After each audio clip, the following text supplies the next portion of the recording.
नमस्कार। महापुरुषों का कहना है कि कविता हमें बेहतर इंसान बनने में सहायता करती है। इसलिए ये जरूरी लगता है कि कविता सब तक पहुंचे, सब कविता को जानें और समझें। विशेष रूप से हमारी युवा होती पीढ़ी अर्थात किशोर बच्चे कविता से निकटता बनाएं तो एक बेहतर समाज के निर्माण में उनकी भूमिका सार्थक हो सकती है। किंतु ऐसा तभी संभव है जब हम ये जान लें कि कविता है क्या।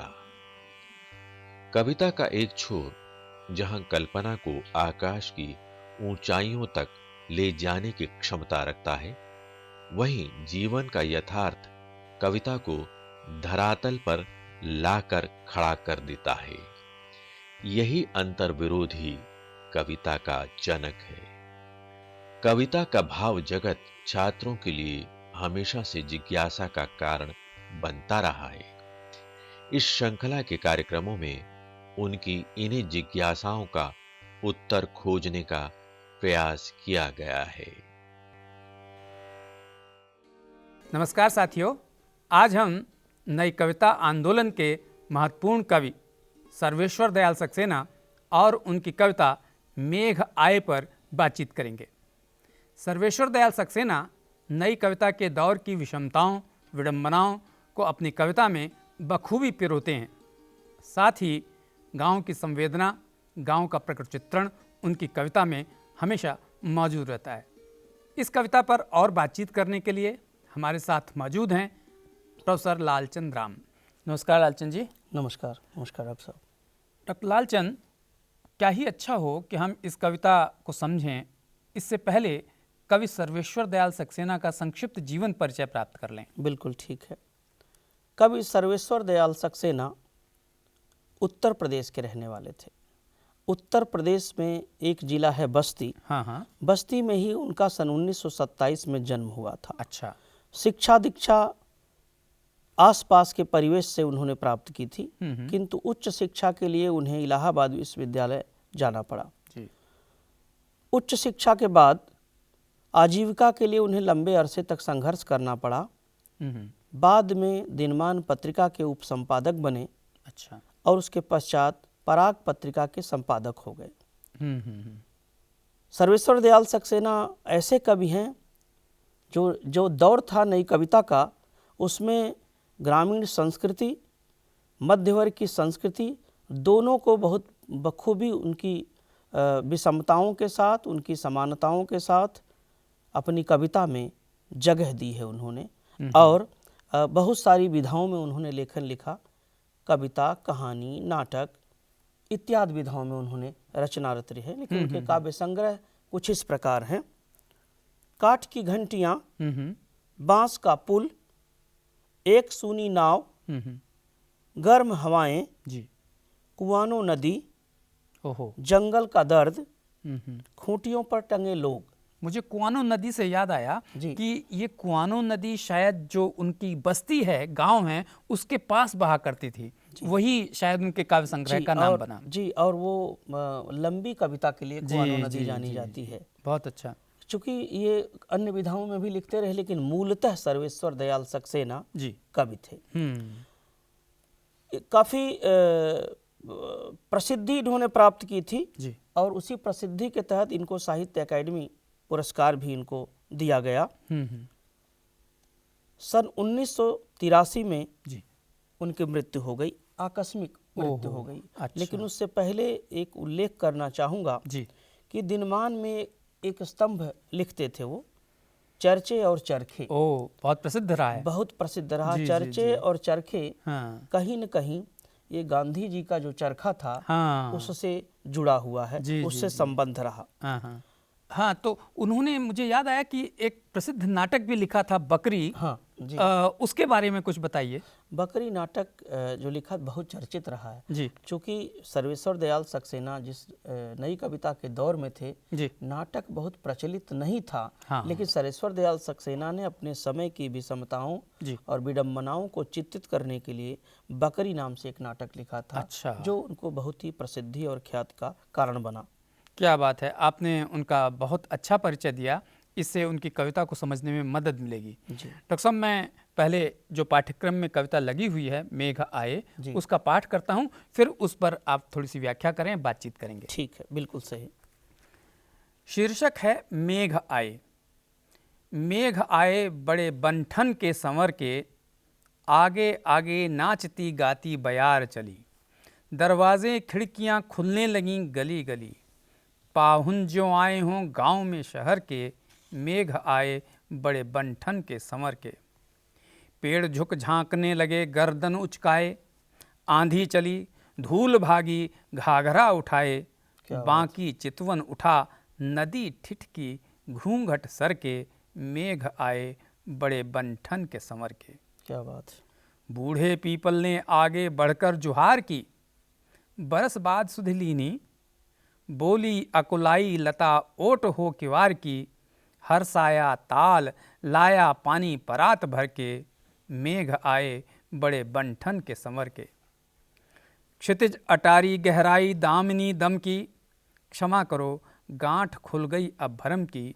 बांध टूटा झर झर मिलन के अश्रु ढर के, मेघ आए बड़े बंठन के संवर के। क्या अद्भुत पाठ किया है डॉक्टर साहब, बहुत ही अच्छा पाठ। डॉक्टर साहब, अब इस कविता का जो पहला अंश है, पहला खंड है, जी। उसकी थोड़ी सी व्याख्या कर दें। बिल्कुल तो ठीक है, जी बिल्कुल ठीक है। दरअसल सर्वेश्वर दयाल सक्सेना की जी। यह कविता मेघ आए, जी इस कविता की खूबी यह है कि एक तो इसमें ग्रामीण संस्कृति का चित्रण है, जी दूसरा प्रकृति का मानवीकरण भी है। कविता दो धरातल पर चलती है। मेघ आए बड़े बंठन के संवर के। मेघ ऐसे आ रहा है जैसे बहुत ही बंठन के संवर के आ रहा, सज संवर कर आ रहा है। के आ रहा। क्या तो बात है। मेघ का आना, सज संवर के आना ऐसा लग रहा है जैसे कि कोई नया पाहुन, कोई रिश्तेदार, अच्छा। कोई आ रहा। और वैसे ही जैसे प्रकृति के रूप में अगर आप देखें जी तो तपती गर्मी के बाद हाँ। वर्षा ऋतु आती है। जी जी जी। तो वर्षा ऋतु आने से पहले की आहट, यानी वो शुरुआत है कि मेघ पहले आएंगे, हवाएं पहले चलेंगी, इसके बाद बरसात की हाँ, प्रक्रिया मतलब वो शुरू रूपक भी कहना चाहता रूपक है भी है। कि पाहुन माने अतिथि भी है और साथ में मेघ भी है। जी हाँ, है ना? जी हाँ। तो कविता दो धरातल पर चलती है। अच्छा। एक तो प्राकृतिक के रूप में जी कि गर्मी के बाद बरसात का मौसम आता है, बरसात से पहले हवाएं चलती हैं और वो शीतल मंद हवाएं प्रकृति की तपती गर्मी से जी जनता को राहत दिलाती हैं। बहुत अच्छा। आगे आगे नाचती गाती बयार चली। मेघ आने के साथ ही हवा चलती है। बयार माने हवा। हवा चलती है, हवा चलती है। दरवाजे खिड़कियां खुलने लगी गली गली। जी। अब चूंकि गर्मी में तो सब कुछ वैसे ही लोग त्राही त्राही करते हैं, तो जब खुली खिड़कियां खुली तो हवा अंदर भी आने जानी लगी। जी जी जी। और अगर आप देखें इसको, अगर अतिथि के रूप में कोई अतिथि आया है, अतिथि मध्यवर्गीय शहरी संस्कृति का प्रतीक है, जिसमें बंठन के संवर के आने का बोध एक दिखावा है। मध्यवर्गीय संस्कृति में जो शहर की संस्कृति है उसमें सजना संवरना दिखावे की प्रवृत्ति ज्यादा है, इसलिए बंठन के आता है। यहाँ कहीं इसमें दामाद की ध्वनि भी है कि वो दामाद जैसे आता है बंठन के, है ना, और लोग देखने लगते हैं गांव में कि अरे किसका दामाद आया है। आगे कविता वही खुलती है कि पाहुन जो आए हों, क्या बात है, गांव में शहर के, यानी ग्रामीण संस्कृति में गांव में जो पाहुन आए हैं वो शहर के आए हैं, मध्यवर्गीय शहर के। अर्थात तपती गर्मी के बाद जब वर्षा ऋतु आती है, बादल आते हैं, हवाएं चलती हैं, तो खिड़कियां खोल करके लोग उस वातावरण का आनंद लेना चाहते हैं। उसी तरह से जो पाहुन आए हैं उनको भी वहाँ की जनता खिड़कियां खोल के आश्चर्य की नज़र से देखती है। अच्छा, कोई रिश्तेदार आए हैं, कोई पाहुन आए हैं, क्या बात, उनकी चर्चा होने लगती है। क्या बात है। आगे कविता बढ़ती है। जी। पेड़ झुक झांकने लगे गर्दन उचकाए, आंधी चली धूल भागी घाघरा उठाए, बाकी चितवन उठा नदी ठिठकी घूंघट सर के, मेघ आए बड़े बंठन के संवर के। जी। अब पेड़ झुके झांकने लगे, क्या बात है। जब हवाएं चलेंगी तो पेड़ भी हिलेंगे, और गर्दन उचकाए माने कभी पेड़ इधर हिलेंगे कभी उधर हिलेंगे। आंधी चली तो पेड़ माने अगर हवा चलेगी तो आंधी भी चलेगी, क्योंकि गर्मी के बाद अगर आंधी आएगी जी, तो धूल मिट्टी तो होगी उसमें। आंधी चली धूल भागी, अब आंधी चलेगी तो धूल आगे आगे भागेगी हवा के साथ, घाघरा उठाए। जी, जी। अब आप देखिए इस प्रकृति का मानवीकरण किस तरह से कवि कर रहा है। क्या बात है कि पेड़ झुके झांकने लगे गर्दन। जब नया कोई अतिथि आया है गांव में शहर का, तो गांव के जो लोग जनता है वो उनको उचक उचक के देखती कि कोई नया आदमी नया रिश्तेदार आया है, कौन है क्या है, तो उत्सुकता होती है गांव में। और वैसे भी गांव में शहर का जब कोई व्यक्ति आता है, रिश्तेदार, खास रिश्तेदार, मेहमान, जिसको आप दामाद कह रहे हैं, तो अगर कोई आता तो उसके प्रति ज्यादा ही आकर्षण और उत्सुकता होती है। आंधी चली धूल भागी जी। अब यहाँ आंधी चली धूल भागी, उसके आने से एक तो हलचल पैदा हुई, गांव में उत्सुकता बढ़ी। धूल भागी घाघरा उठाए, धूल का यहाँ मानवीकरण किया है, धूल युवती के रूप में प्रयोग हुई। अगर इसको दूसरे अर्थ में देखें, दूसरे धरातल पर देखें, तो जो पाहुन आए हैं तो उसकी खबर सबसे पहले, चूंकि दामाद के रूप में हैं, तो युवतियों को उत्सुकता ज्यादा होती है। आए हैं तो युवतियां भाग भाग के लोगों को खबर दे रही हैं कि ये आए हैं। माने आंधी चलती है तो हवा चलती है, हवा के साथ साथ धूल धूल धूल बहुत तेजी से भागती है, घर खिड़कियों में इधर उधर घुस जाती है। उसी तरह से धूल भागी घाघरा उठाए, यानी युवती बहुत तेजी से दौड़ करके यहाँ वहां जाके सूचना देती है। बाकी चितवन उठा नदी ठिठकी घूंघट सर के। अब चूंकि प्रकृति के वातावरण में हवा चली है, धूल भागी है घाघरा उठा के, बाकी चितवन उठा नदी ठिठकी। अब प्रकृति का पूरा वातावरण बदल जाता है, उल्लासमय हो क्या बात है। तो लोग इधर उधर से देखते हैं कि अब बरसात होगी, अब ये होगा, हवा चल रही, कुछ परिवर्तन हो रहा है। तो उसी तरह से नदी ठिठकी, नदी भी उत्साहित है, बिल्कुल। उस लगता उसका पानी सूख गया है गर्मी के कारण, तब उसमें भी एक आशा और आकांक्षा होती है। पर उसमें भी डॉक्टर साहब वो कह रहे हैं बाकी चितवन उठा, माने बड़ी टेढ़ी निगाह से देख रहे हैं। निश्चित रूप से टेढ़ी निगाह से इसलिए देख रहे हैं कि जो गर्मी का महीना है उससे जनता इतनी त्रस्त हो जाती है, नदी तालाब सब सूख जाते हैं। तो जैसे ही बादल आते हैं उनसे अपेक्षाएं होती हैं, आशा भरी निगाहों से वो देखते हैं। और ठिठकी घूंघट सर के, नदी जो है यहाँ बहू के रूप में प्रयोग है। क्या बात कि बहू ठिठकी, क्योंकि दामाद आए हैं, बहू वैसे भी पर्दे उर्दे में बिल्कुल रहती हैं। बिल्कुल बिल्कुल बिल्कुल। नदी ठिठकी घूंघट सर के, घूंघट उठा करके देखती हैं कि वो पाहुन आए हैं, यानी वो उनके दामाद हैं, इनके दामाद हैं, कैसे हैं, क्या हैं। तो उत्सुकता उनके अंदर भी है, बहू के अंदर भी है। जैसे जनता जनार्दन के बीच हुई, युवती को उत्सुकता हुई, वैसे ही बहू को भी होती है। प्रकृति में चूंकि हलचल होती है। और मेघ आए बड़े बंठन के संवर के, तो मेघ का आना भी गर्मी के बाद वैसे ही है जैसे कोई पाहुन सज धज के आता है। और मेघ को देखकर जैसे किसान और गांव का माहौल बिल्कुल उल्लसित हो जाता है, वैसे ही ये यहाँ पे उल्लास का माहौल है उस अतिथि के आने से। क्या बात है। बूढ़े पीपल ने आगे बढ़कर जुहार की, बरस बाद सुध लेनी, बोली यकुलाई लता ओट हो किवार की, हरसाया ताल लाया पानी परात भर के, मेघ आए बड़े बंठन के संवर के।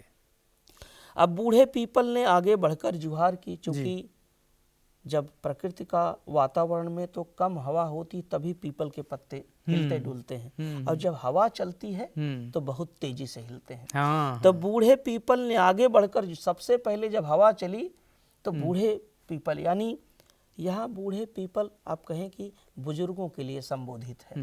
कविता का दूसरा धरातल जो मानवीय स्तर पर है वो बूढ़े बुजुर्गों के लिए। वैसे भी पीपल का पेड़ जरा बड़ा होता है ना, तो हवा सबसे पहले वो लेकर उसे हिलते डुलते लगते हैं पत्ते। जी हाँ, निश्चित रूप से वही भाव है।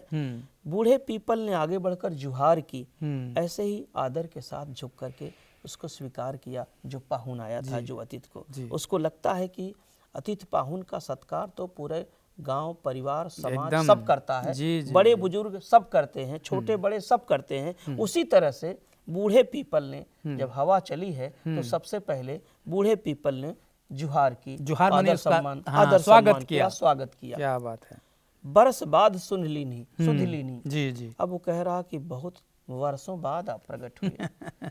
जैसे कोई बुजुर्ग व्यक्ति कह रहा कि बेटा बहुत वर्षों बाद आए। तो अब बरसात का मौसम भी साल भर बाद कम से कम साल भर बाद ही आता है, या गर्मी के बाद आता है। हाँ। बोली अकुलाई लता ओट हो किवार की।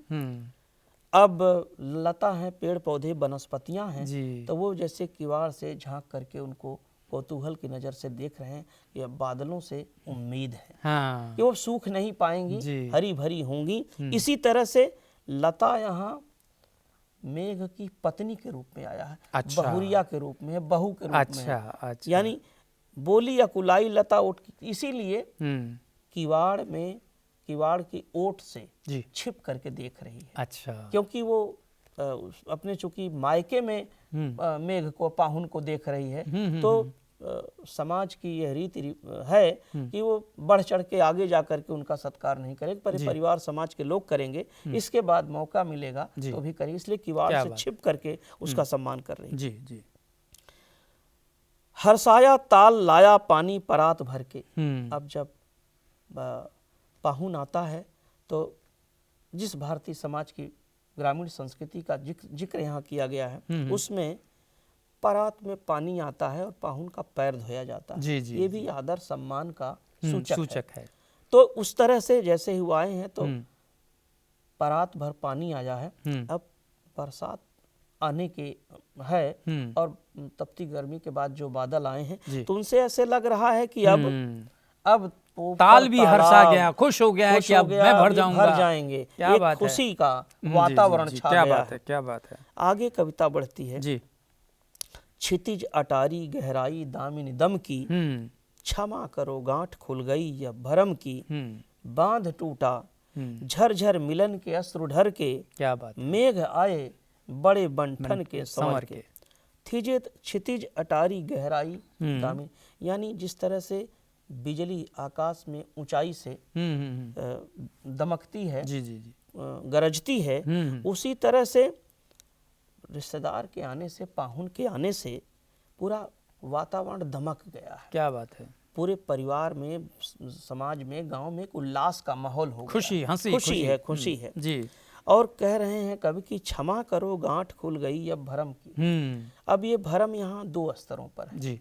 एक स्तर तो यह है कि ऐसे लग रहा था कि साल हो गया है, पाहुन सुध लेंगे कि नहीं, अपनी प्रिया की सुध लेंगे कि नहीं, ससुराल जाएंगे नहीं तो सुध कैसे मिलेगी। एक तो वो है कि अंदेशा था कि वो शायद नहीं आएंगे, लेकिन आ गए। ठीक उसी तरह से प्रकृति के बीचों बीच ये स्थिति थी कि गर्मी के बाद इतनी भीषण गर्मी पड़ी है, बरसात होगी कि नहीं होगी, ये बादल बरसेंगे कि नहीं, बरसेंगे कि नहीं बरसेंगे। लेकिन ऐसा हुआ कि बरसात अब होने वाली क्योंकि है, दामिनी दमकी है। अब वो बादल गरज रहे हैं, तो निश्चित रूप से बरसेंगे। जी। और जब बरसेंगे तो ये भ्रम टूट जाता है। एक तरफ बारिश होगी कि नहीं, वो भ्रम टूट गया कि अब बरसात होगी क्योंकि बिजली चमक रही है। और दूसरी तरफ ये बरसात, ये पाहुन के आने का जो संदेह था कि पाहुन आएंगे कि नहीं आएंगे, वो भी आ जाते हैं। क्या बात। आगे कविता का केंद्रीय भाव देखिए। बांध टूटा झरझर मिलन के अश्रु ढर के। बांध टूटा, एक तो नायिका के सब्र का बांध टूटा, जो इंतजार में थी और दुविधा में थी कि वो आएंगे कि नहीं आएंगे, और मिली जब तो उसके अश्रु ढरक गए। एक तो अर्थ ये है।